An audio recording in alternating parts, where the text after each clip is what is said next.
All right. Good morning, everyone. Welcome back. I hope you're having a wonderful Friday.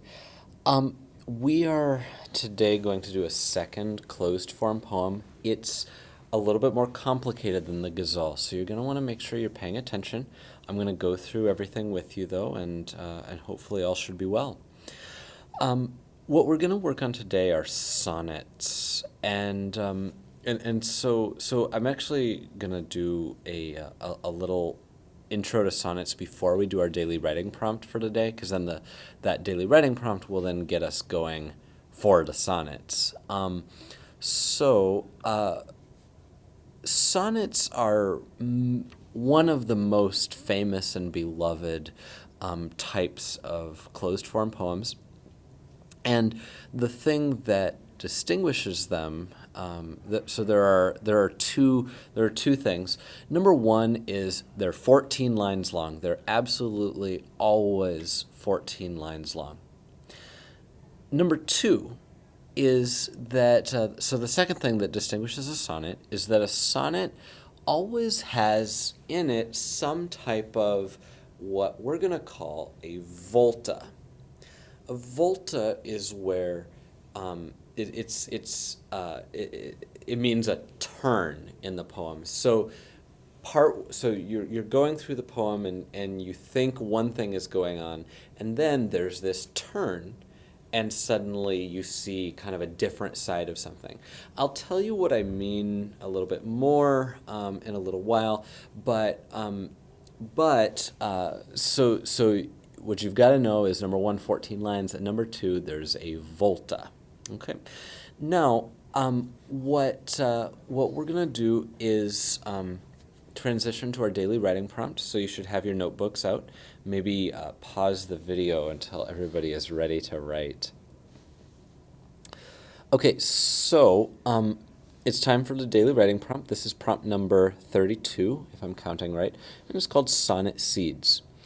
What we're going to do is we're going to start coming up with some different topics that we might use for our sonnets today.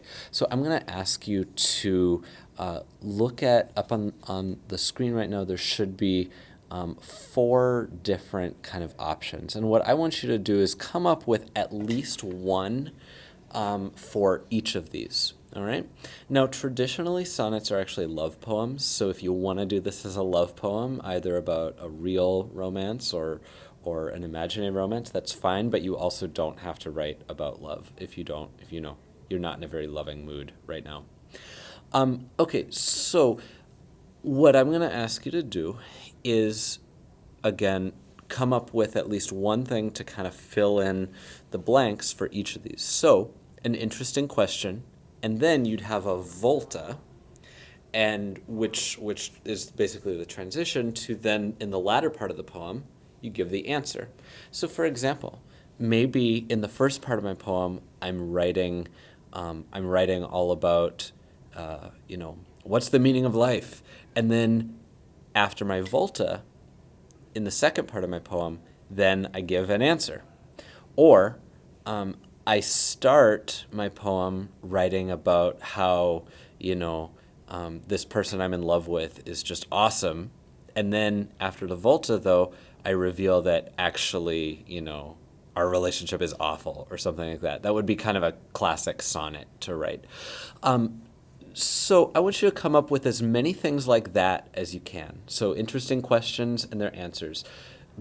Something that's really good, but that actually has a bad side. Something bad that actually has a good side. A problem and a solution. All right. So I want you to take about 4 or 5 minutes. I want you to come up with as many as you can. Don't stop when you have one of each. Come up with as many and as diverse of ideas as you can. Right, now pause the video and take about 5 minutes to write. And then after you write, of course, do some sharing. Okay, so we are back, and I hope you came up with some good sonnet seeds. I'm guessing you did. And now we're going to take these and actually put them into a sonnet form. So there are actually two different types of sonnets, I know, just to make things kind of complicated. The first one we're going to talk about is an Italian sonnet. This is also known as a Petrarchan sonnet because of this famous Italian poet named Petrarch who wrote a lot of sonnets. It's a really, kind of like the ghazal. It's a really old type of poem. It first developed in the 1200s in Sicily, which is part of Italy. The sonnets are always 14 lines long, but an Italian sonnet kind of divides it up a little bit differently than the second type of sonnet we're going to talk about, and that is with like this. So typically, you'll have an octave. An octave is 8 lines. So you'll have 8 lines that are going to follow a rhyme scheme that, at least in English, is actually kind of complicated. The rhyme scheme goes like this: A, B, B, A, B, B, A. So you've got to pick, if you're going to do an Italian sonnet, you've got to pick 2 rhymes that you can come up with four rhyming words for. All right. Then, after the octave, after those first 8 lines, that's when you have your volta. And so the second 6 lines, so lines 9 through 14, that's called the sestet. And that's where you're going to give your solution. All right? So if I was writing an Italian sonnet, let's say I'm doing a problem solution. So I would spend 8 lines describing my problem. And as I'm doing that, I would be rhyming, the first, 4th, 5th, and 8th lines. And then I would be rhyming the 2nd, 3rd, and the, the 6th and 7th lines. All right? And I know it's complicated. You can do it, though. And so those first 8 lines, I'm describing what my problem is. The last 6 lines, then I'm going to be describing what the solution is. Now, the rhyme scheme for the sestet, for the last 6 lines, you have 2 choices. You can either do C, C, D, D, E, E. That is 3 couplets, 3 rhyming couplets. Or you go like this: C, D, E, C, D, E. So regardless, you've got 3 different rhymes there. All right. So the Italian sonnet is a popular one, but probably more common than that is the English or Shakespearean sonnet. As you might expect, this was the type of sonnet that Shakespeare wrote a lot. There are some things that are similar about it and some things that are different. So talking about the English sonnet, it's a little bit more modern, but not by much. It became common in the early 1500s, and Shakespeare, of course, is the most famous writer of Shakespearean sonnets. The structure, it's still 14 lines, but it's a little bit different in terms of how those lines are divided up. We're not talking about an octave and a sestet anymore. Rather, we're talking about 3 quatrains and a couplet.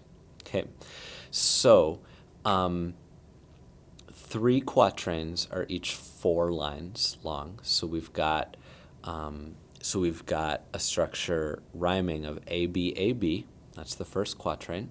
So the first and the third lines rhyme. The second and the fourth lines rhyme. Then there's a second quatrain, C, D, C, D.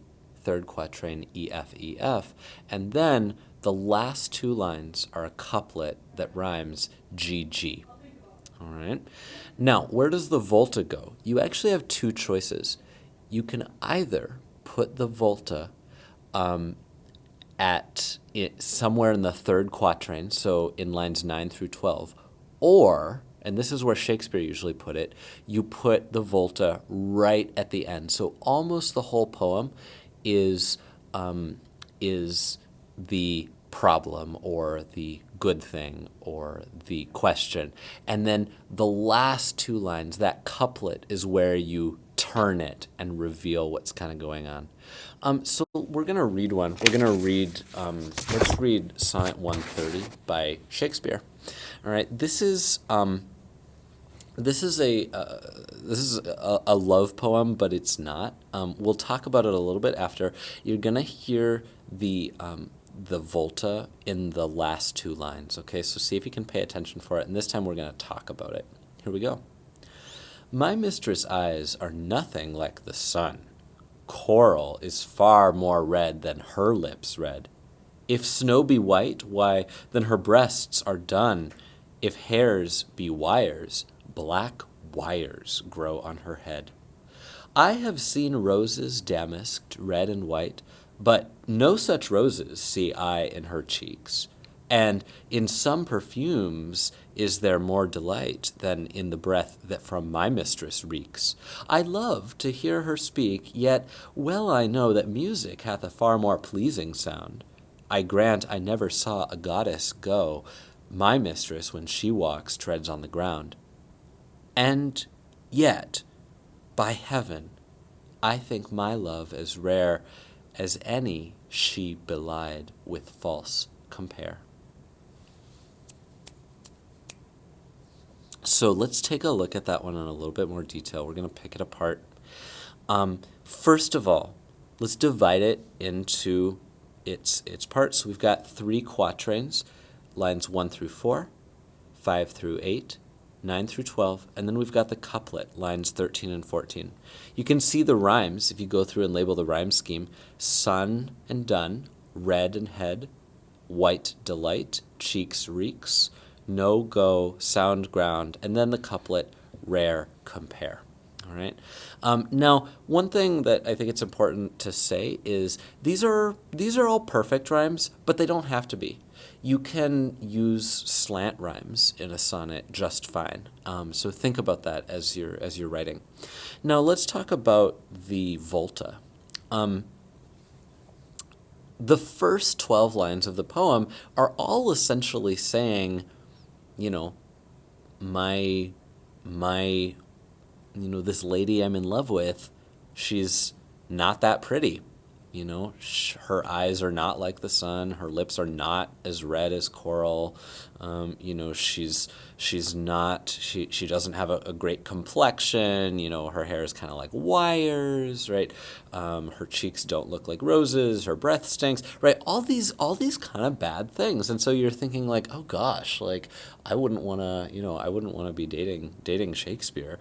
But then you get to the last 2 lines and he says, and yet, but, by heaven, I think my love as rare as any she belied with false compare. He's basically saying, but the truth is no person is like that. And he's making fun of all these poets who write about how, their beloved is the most beautiful person ever. The truth is they're all just humans, right? And so he says, my love is real, right? Not like these, these women who are puffed up as being, something that they're really not.